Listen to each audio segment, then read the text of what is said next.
Steve? Good, thanks. What are your, now that we have a framework for the season, what are your hopes and expectations about possibly seeing Zdeno Chara in a Bruins uniform this season? Well, we still have to flush that out. I think Z was waiting to see what the schedule looked like, how it may impact his decision. So, we're still flushing that out. What kind of role would you see him playing? For me, it's tough to say. We do want to take a look at some of these young left shot Ds that we have in our system to see if they can step up, or is it the time for them to step up and see where they're at in their development. We certainly respect Zdeno and everything he's done for the organization and what he's accomplished as a player and what he's done both on and off the ice here in Boston. So, it's really just a matter of,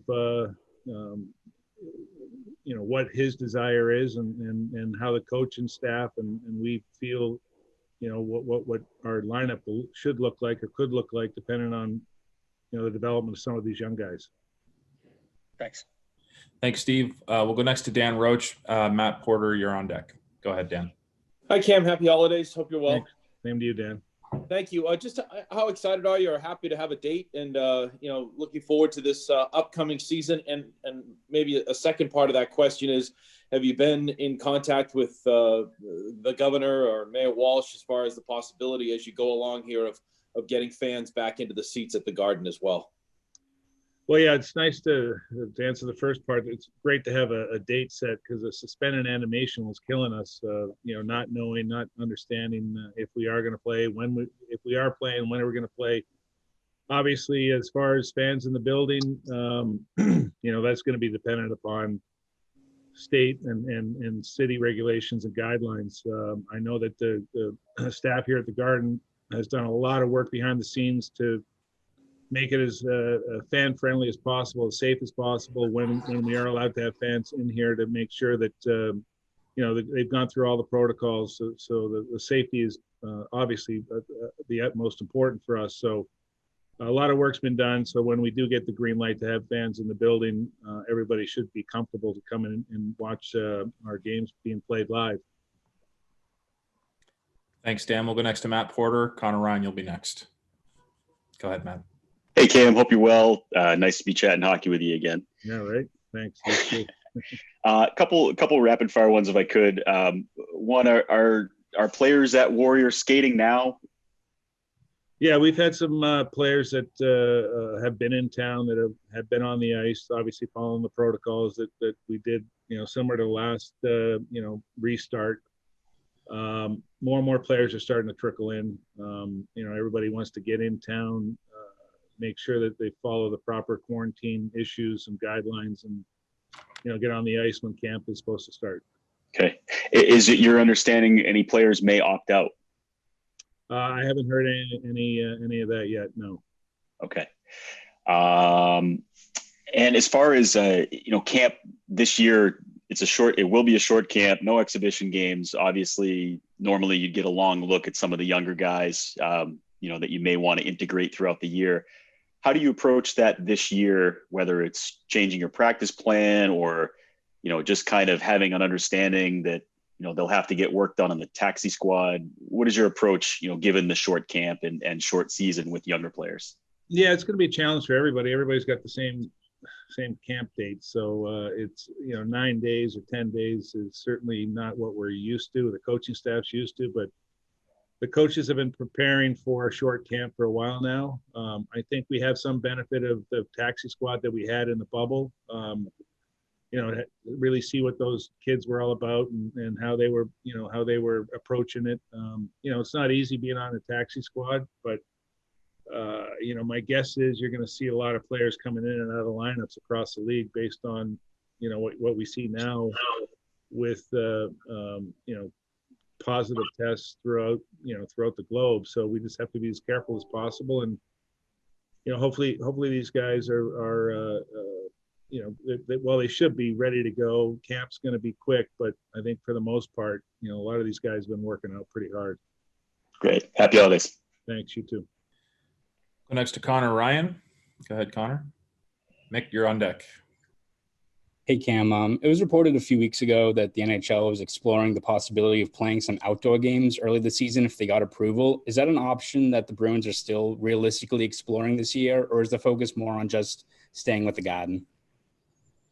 Yeah, we looked at that. It really, unless you can get a certain number of fans in the building, it didn't really seem to make sense financially. It's a big undertaking putting in, getting the system outdoors to play on. So we looked at it hard, but it looked like it was the best course for us to stick playing at the TD Garden for now. Okay, thanks.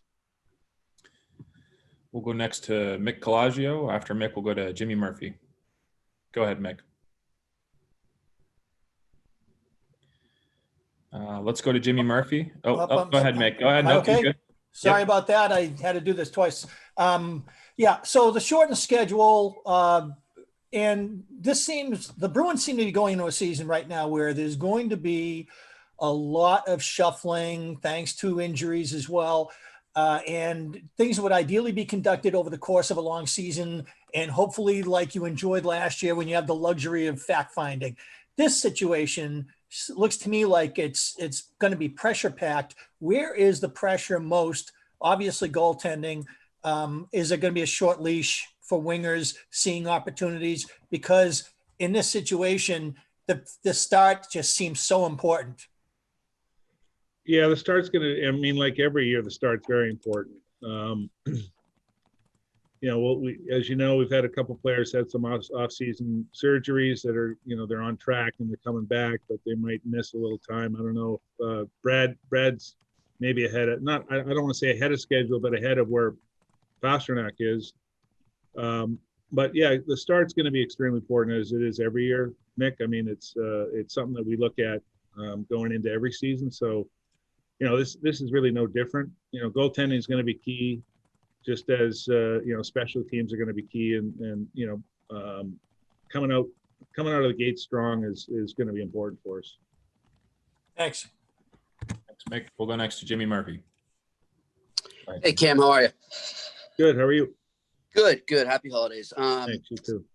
Just wondering, you look back to when you spoke to us right after the season ended, you kind of pinpointed some things that you'd like to address via trade or free agency. And I'm just wondering now, do you feel you've been able to address that? Are you comfortable with where the team is right now? Or would you like to explore free agency or the trade market a little more in the coming weeks? Well, I think now that everybody's kind of seen what the schedule is and when the start is, things may pick up a little bit. Some teams are still a little bit pushed up against the cap that probably have to do something.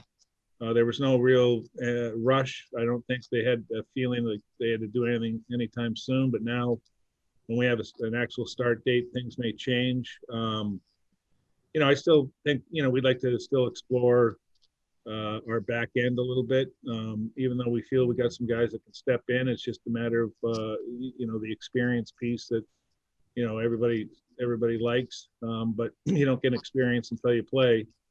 But I think you're never really satisfied with your lineup.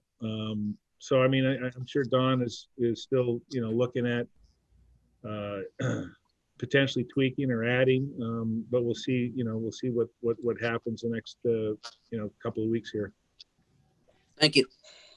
Thanks, Jimmy. We'll go next to Fluto Shinzawa, followed by Emily Benjamin. Go ahead, Fluto. For season ticket holders, whether it's for later this year, hopefully, or maybe 21, 22, what are the options that they have right now? In what regard? Well, do they have to make commitments for later this year, for next year? What are, can they just sit back? Well, we've given our season ticket holders some options. They could leave their money on hand and get interest and have flat pricing for next year. They could request a refund for their tickets. So it's we've given them options to decide what works for them and what makes sense for them. Thank you, Fluto. We'll go next to Emily Benjamin. Hey, Cam, I just wanted to double check on Pasternak and Marchand. Do you have dates when you expect them to be available? And are there any other injury concerns with anyone that haven't popped up yet, or that we haven't reported on yet? Yeah, no other injury concerns right now, as far as I know. And as far as hard dates, it's hard to put a hard date on those guys. Brad, I know, has been on the ice a couple times, which is a good sign.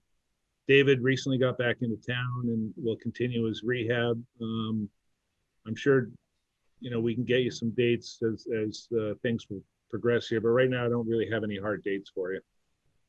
Thanks. Yep. Thanks, Emily. We'll go next to Kevin Dupont, followed by Joe Haggerty.